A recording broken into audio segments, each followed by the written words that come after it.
How is an order of comic books that were on sale 4 months ago holding up today? Let's find out.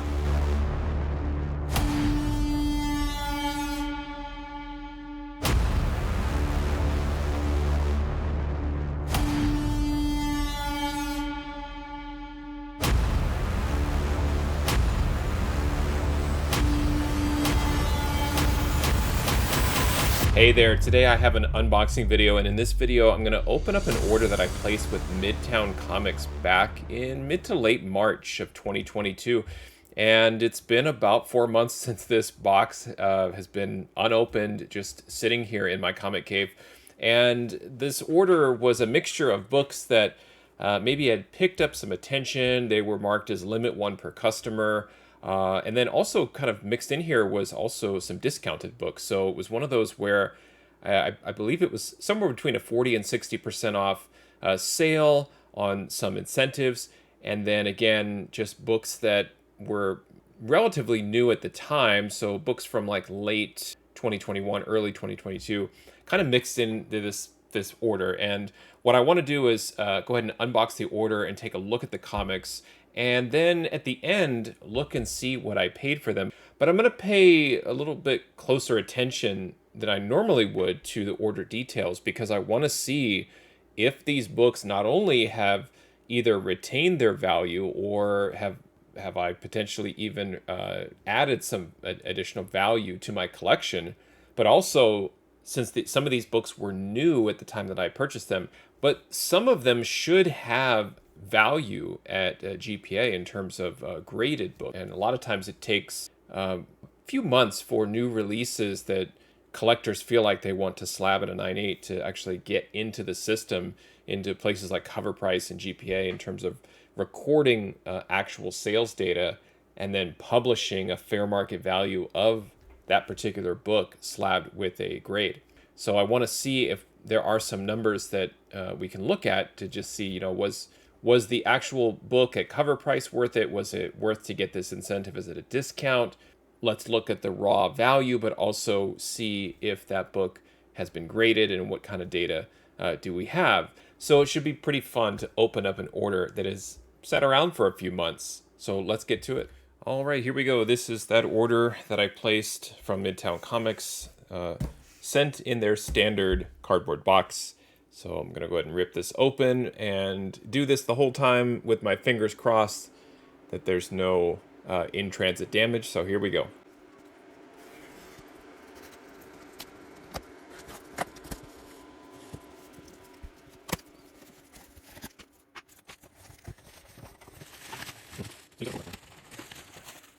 Okay, so real quick, the first thing I'll note is they use different bubble wrap, and this is all, it's completely flat. So it's basically like just a plastic bag laying in the box. So completely pointless. So from Midtown, in order to get your books securely sent to you, you've got this really indestructible paper bag that had bubble wrap that was not bubbled. It was essentially like they wrapped it in a plastic bag. So there was nothing preventing this brick of comics from just sliding around in the box. So thanks, Midtown. Now, let's get it out of the paper bag and give a quick inspection to see if there was damage. Usually you can tell where like every single corner, including the board, is just crushed. So let's see what we have here. I can't tell. I'll have to go through each one and see, but I don't know. I've taken a break from Midtown for many reasons, and I kind of go back and forth with them, but this just isn't, it's not protecting the books, and you're just kind of at the mercy of USPS or UPS or whoever they use, and the paper bag and the fake bubble wrap that they use. So it's, yeah. I've said this before, when Midtown's good, they're very, very good. And when they're bad, they're terrible. I've sent in many books to CGC and gotten 9.8s where I've purchased them online from Midtown. By some miracle, they've gotten all the way to me, and they're still in high grade. So hopefully this is another case where they are and not damaged. But let's rip through this substantial order here and talk about the books that I got. All right, so first up, Looks like I got two. Star Wars High Republic, Trail of Shadows, number 5. There was a character in High Republic, I believe it was called the Leveler, and there was some speculation on the Leveler being a significant character in this phase of the High Republic. Kind of had some importance, kind of not. I think it's kind of a wait and see. We're on hold on that, but the Trail of Shadows series, and I think it was Eye of the Storm, they sort of just came in at the tail end of High Republic. I read High Republic, the main series, but not the Trail of Shadows or Eye of Storm. But in any case, I wanted to get this book in case the Leveler pans out, and this is the David Lopez cover B. And you'll have to bear with me. They do put some of these books in backwards. I believe this is Scorched number 3. This is the Todd McFarlane cover.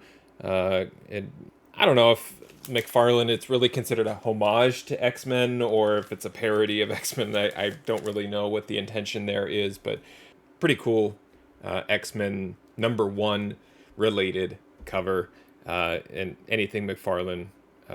So Scorched number 3, that's his Spawn spin-off series, or he has several Spawn spin-off series now. A Gunslinger Spawn's another one, King Spawn.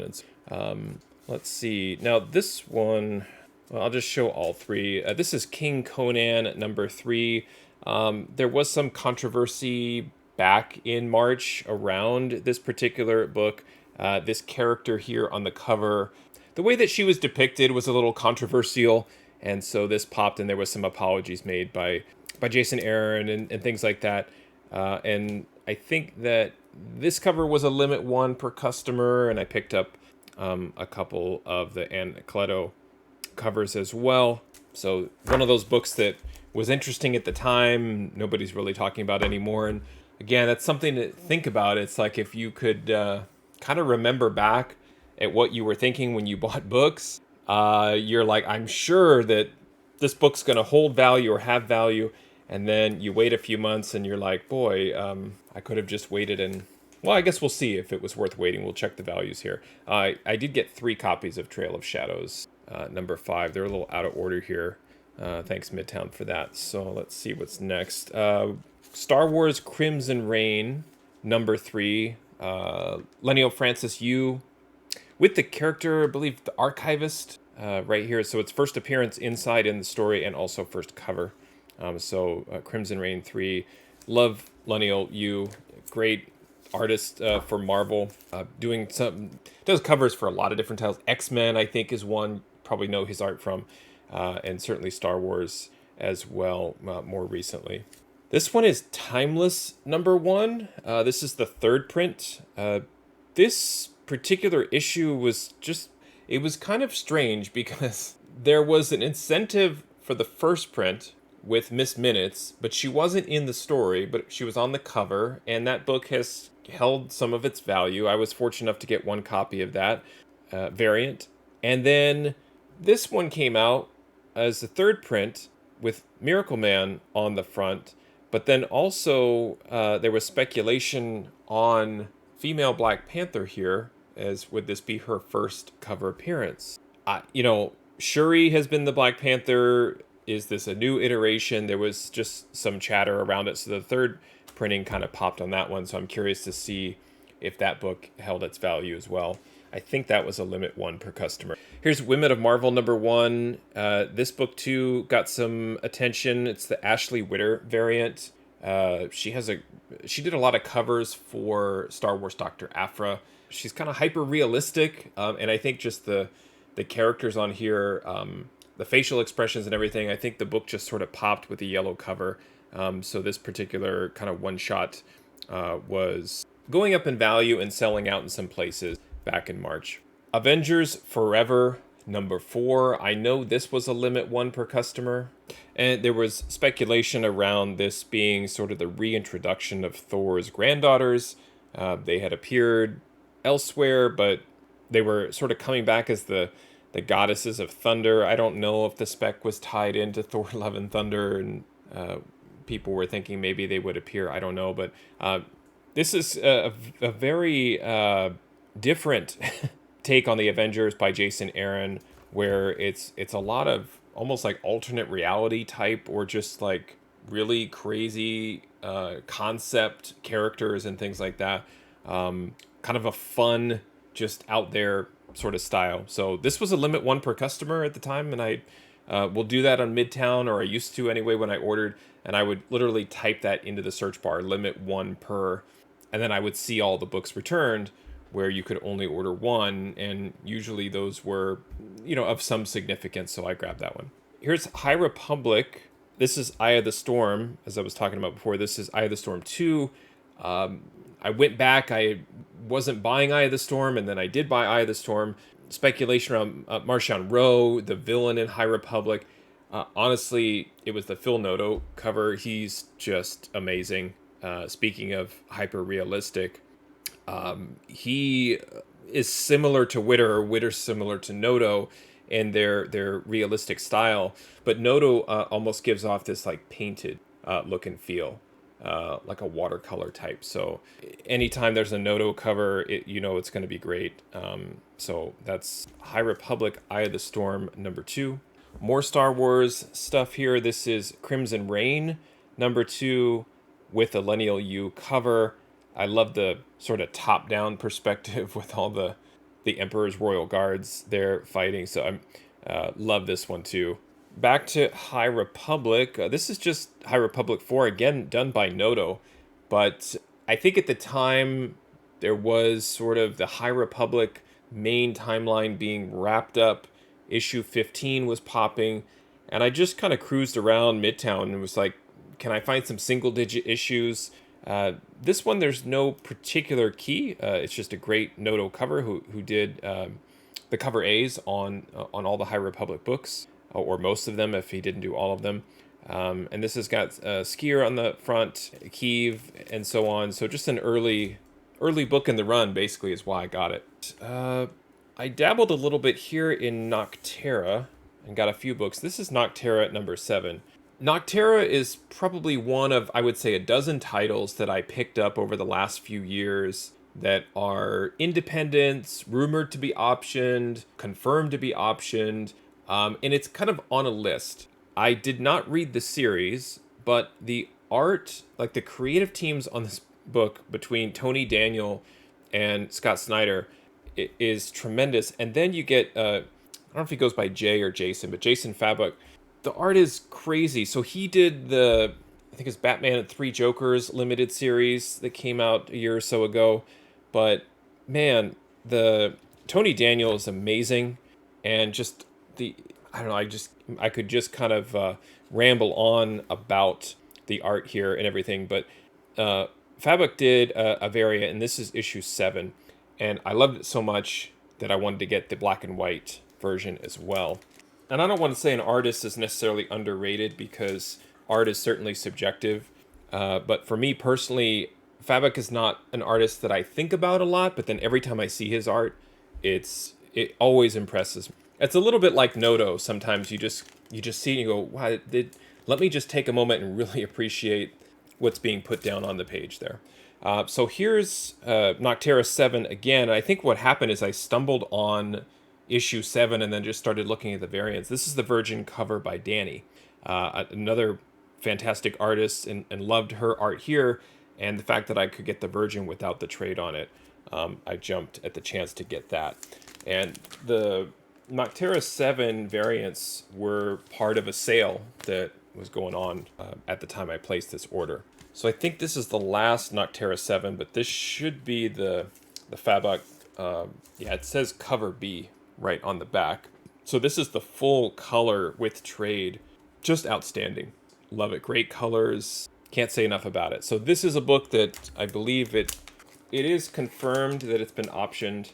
And it was one of those where I bought quite a few of number 1 and all the variants, and then bought up to like issue 4, and then started to go back and kind of fill in the run after that. All right, another one that's backwards. And as I'm taking these out too, I don't notice any in-transit damage, so thank goodness. So that the dual plastic bag and paper bag worked out.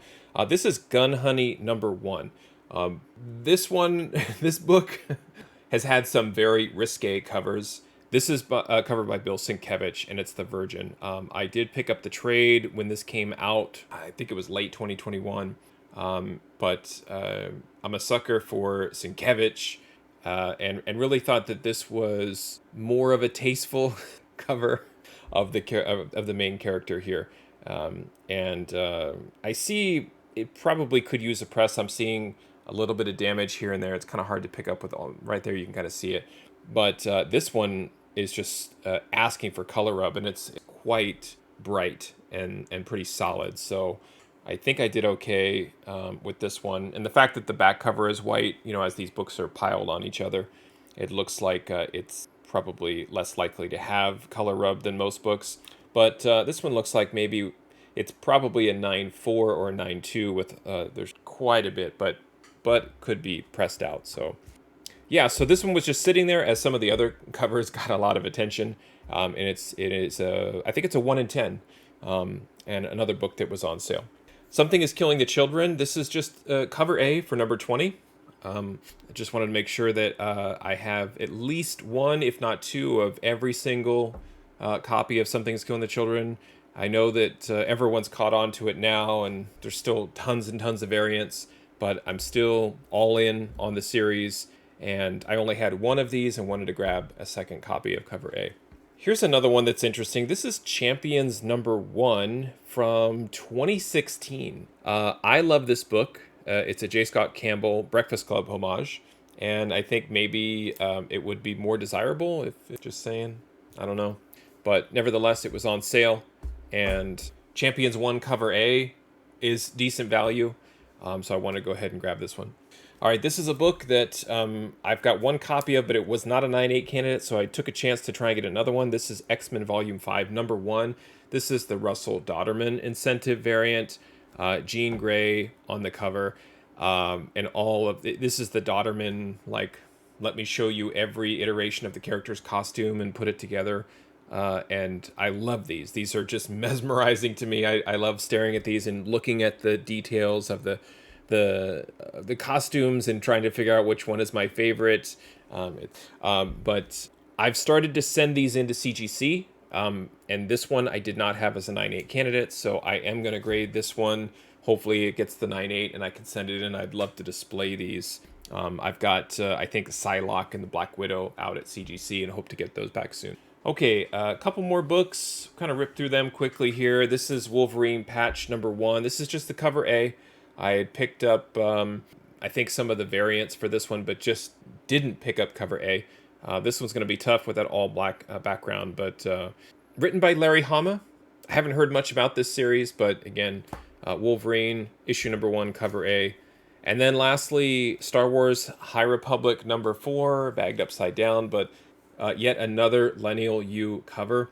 This is the 1 in 25. I think this is my third copy. For some reason, I could find this many places at a decent price. It just wasn't something that really was scooped up by a lot of collectors. But I think that when, if Keeve Trennis is the acolyte, if she is that main character, once we get beyond her first appearance in issue 1, you're going to find speculators and flippers looking at, once we get beyond like first meeting or first battle or things like that, I think just great covers. To me, I love Lineal U. I think that this is it's a very striking cover with the pink and the magenta in the background. And like I said, I've picked up multiples of this one because I love it. And it was on sale. So thank you, Midtown, for that. Thank you, Midtown, for not ruining these books in transit.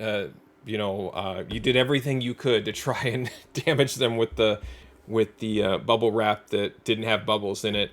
But they arrived safely. They made it. They sat in my comic book cave for 4 months. And they look to be in good shape. So let's see what I paid for these books, and let's find out if the values held up after 4 months, and also see if there's any graded values that I can compare to. So let's take a look. Okay, so here is the order details of the order from Midtown that I just opened, placed back on March 22nd, 2022. It was a 24 book order with a total cost of $156.32. I had to pay $13.56 in tax. I did unlock free shipping from Midtown for what it's worth. So I've got the fair market values all plugged in from cover price. And then what I did is I distributed the tax that I paid across the 24 books and then summarized those under column Z for my total cost to make sure that it matches the invoice so that all of my math is lined up correctly. Because for me, I want to understand the total cost to acquire the book. So even if I bought it for $2, but there was tax and shipping and so forth, I want to incorporate that into the cost. So that's what I track. All right, so let's move on to the next column, which is raw value. So the raw value column in column AA is the difference between what I paid to acquire the book, the total cost, and the cover price fair market value. And for this order, I've added almost $68 of value to my collection. So did the books hold up? Maybe. Or did I get a pretty good deal by taking advantage of that Midtown sale that they were having at the time? We can go through some of the books and take a look. Right here, this is a pretty obvious one. The Russell Dodderman X-Men with the Jean Grey character iteration variant that we looked at. Because that was on sale, I bought it for $20.82. Cover Price is reporting that the current value of that book is $54.99. So that was, I mean, it's probably carrying the order. It's about half the value there by itself. And I'm really hoping I can get that one slabbed in a 9.8 if the condition holds up on that one. But let's take a look at some other ones. Here's some other positive gains. We've got the High Republic. That's that Lenio Francis Yu cover that I said isn't really, it's a 1 in 25. Its cover price has the value right at ratio, which is not bad. You'd like to see the book hold at ratio at least, and certainly not drop below. I mean, there's so many ratio variants. Of course, you'd love all of them to be very valuable. But the fact that it's holding up a 125 at $24, I paid $15.82, so a little over $8 gain on that. Here's some $5 gains. The Champions #1 from Midtown, basically kind of getting it at half price for $6.45 when it's worth $12.30. Same for that Timeless third print I got for $6.56, and it is $11.60 fair market value as reported by Cover Price. Let's see some others here in terms of positive gain. I'm going to go up and look at the King Conan books. This is interesting. The Cover B variant by Jay Anacleto is still, it's almost a $15 fair market value for those books. I paid $9.57, so a nice $5.29 gain there. And then the King Conan Cover A regular, and that's the Asrar cover, paid $6.57 for that, and it's a $9.85 book. So for the most part, everything was positive. There were a couple that missed out in terms of value. The Crimson Rain Cover A, I remember it was, I don't want to say it was a hot book, but it was definitely a book that people were paying a little attention to, and it's well under Cover Price at $3.12 of value, so losing about $1 on each of those. And unfortunately, I talked up that Noctera #7, and the black and white variant I paid $13.32, and it has a reported fair market value of only $8.64. The Danny 1 in 10 is just underneath, and I think the black and white is a 1 in 25. So that's an example of kind of what I was saying before with the High Republic 4. You want to see it hold at ratio. That one, the Noctera 7, tumbled all the way to $8.64. So I think that was my biggest loser in the order. So yeah, so there you go. So that, again, a pretty nice overall raw value add of about $68. But now let's see if I plug in grades for these, if we have any CGC values here. So like I learned a long time ago when I complained about condition from Midtown, you can only expect 9.4s. So if we do flip all these to 9.4s, let's see what kind of value we have. Now, any of these books that have a value in a 9.4, if I were to send them in for grading, I would lose about $100. There are a few that have, again, these are books that came out late last year or early 2022, and there's enough data here where we are getting some reports of these books sold in a 9.4. But it's really unfortunate when you see the value being under what it even costs to get them graded.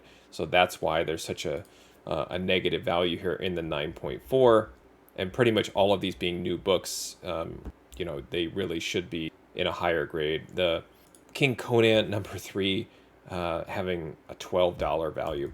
Now, if they're 9.8 though, because they are extremely modern and new release books, let's take a look and see what these are in a 9.8. And there aren't that many that have significant value, but there are some, which is pretty good, but not. I was expecting to see more. But for the books that have value slabbed by CGC, if I were to send just those books in and they did get 9.8s, it would be a modest $72 gain. Might not be worth your time to send that many books in just to add $72 of value to your collection. You can even see here these King Conan books, although the fair market value is high, the graded value is not. So this is really quite the opposite of what I talk about, where it's like you want to find books that have a lower FMV but have a higher slab value, and this is actually the opposite. So this has a really high FMV with a low slab value here. So you're better off just selling it raw for $15 instead of going through the hassle of getting it graded when it's not even worth what it costs to get the book graded. So there's a pretty significant hit on those King Conan books. The big one here, it looks to be Gun Honey #1, the Sienkiewicz variant. And I checked when I was going through this order today, and that book is still available on Midtown, I believe. And this would be, one of those books to look at if you're able to secure that book for around $7 or $8, and then you see in a 9.8 it's 88. Now the one that I got is not a 9.8. I did point that out, but it is a pressing candidate to get up to a 9.8. So there is that. Some other big significant books, Noctera 7 at $52. That's not bad for an independent series, and that's the 7th issue. Again, great cover, but I am surprised, with an independent series, unless it really becomes something like The Walking Dead, where you're looking and you actually can go back and see first appearances of characters. Most of the time, it's just issue 1 that is desirable. So I'm surprised to see that book has a $52 value in a 9.8. $52 for that Champions #1, $58 for the Lineal U High Republic #4, which great for me. I love that cover. And then Avengers Forever, surprisingly, 9.8 for that one is $63. I'm sure that book can be found for cover price relatively easily. Again, if you're looking to maybe take something that you can acquire and it's very affordable, get it graded and turn around and add value or sell it, it's a $25.76 gain on that book. And then Something is Killing the Children, #20 at $40. So that is the order. I would say there's nothing really shocking, I would say, about the values, whether they sat around for 4 months or didn't. I have a feeling, except for maybe some of the CGC data, I probably would have had a similar analysis of the order if I had opened it back in late March once I received it from Midtown. The fair market values don't seem to have really moved all that much. I honestly think the King Conan ones, it's almost like a holdover from March for when that book was getting some attention. I figured those books would have dropped all the way back to cover price. So it could just be that they were bought up and they're hard to find now because everybody bought them up. I don't really know. I am surprised about the Noctera 7, the Fabric 1 in 25 being only $8.64. I was sure that one would be 20 or 25, especially with Noctera 7 having a 9.8 value for as much as it did. I think, honestly, I'm showing a positive value game because of the sale. And I sort of cherry picked 6 or 7 books that were on sale, like the Gun Honey #1. That was a book that was on sale. And that X-Men #1, the Dodderman variant. That one it's clearly carrying the order in terms of FMV. It does not have any reported 9.8 data. any reported sales on that one, which I do need to go back and double check and see. I'm surprised, but I'm betting with that one being $55 FMV that at a 9.8, it has to be at least 100, I would imagine, if not more. So if that were the case, then I think the order would have really popped a bit more in terms of a good decision on my part, or a good selection of the books. So there were still some CGC data that's missing. Timeless #1, the third print, I didn't have any 9.8 data to insert on that one either. So it's kind of a mixed bag. But like I said, I'd probably have to revisit this order in a year to really get some more accurate data. And I think that that's part of the slowdown, right? I mean, we still hear it all the time. All of these, I had no idea that comic book collectors were economists, and they probably all have jobs where they're professors at universities talking about economics with all of the market analysis that goes on about the hobby. And I think that this order is a really good example of the market slowing down. I I mean, you could look at the data and say the market's crashing, but really that's just for hype. That's to get you to watch a video. But like I said, I feel like if I open this order in March or April versus opening it in July of the same year, I honestly think the numbers would be about the same. I really do. And I think that that's an indication of things just slowing down, that it's going to take comic books even longer to increase in value or get to like another tier, another plateau tier, and level off there. Whereas what we've been experiencing is extreme volatility where books are jumping up and down almost daily. I just feel like you're going to have some books that maybe increased in value and they're sitting there because there's no recently reported sales because the book isn't selling, or there's still books that are cover price that people didn't want to send in, they're not being graded. So I think this is an example of the market really slowing down.